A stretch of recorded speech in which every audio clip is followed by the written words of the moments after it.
Exodus chapter 1. These are the names of the sons of Israel who came to Egypt with Jacob.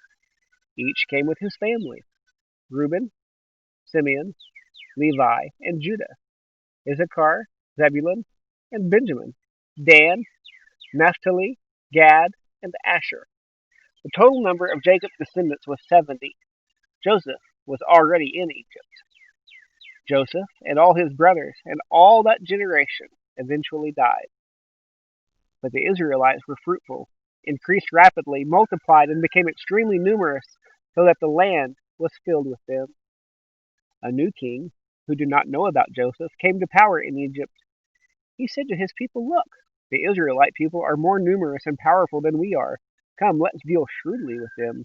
Otherwise, they will multiply further, and when war breaks out, they will join our enemies, fight against us, and leave the country."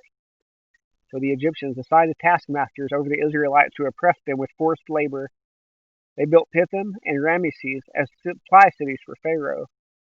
But the more they oppressed them, the more they multiplied and spread, so that the Egyptians came to dread the Israelites. They worked the Israelites ruthlessly and made their lives bitter with difficult labor in brick and mortar and in all kinds of field work. They ruthlessly imposed all this work on them. The king of Egypt said to the Hebrew midwives, the first whose name was Shiphrah and the second whose name was Puah, "When you help the Hebrew women give birth, observe them as they deliver. If the child is a son, kill him. But if it's a daughter, she may live." The midwives, however, feared God and did not do as the king of Egypt had told them.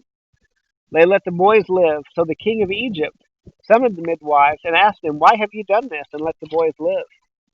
The midwives said to Pharaoh, "The Hebrew women are not like the Egyptian women, for they are vigorous and give birth before the midwife can get to them." So God was good to the midwives, and the people multiplied and became very numerous. Since the midwives feared God, he gave them families. Pharaoh then commanded all his people, "You must throw every son born to the Hebrews into the Nile, but let every daughter live."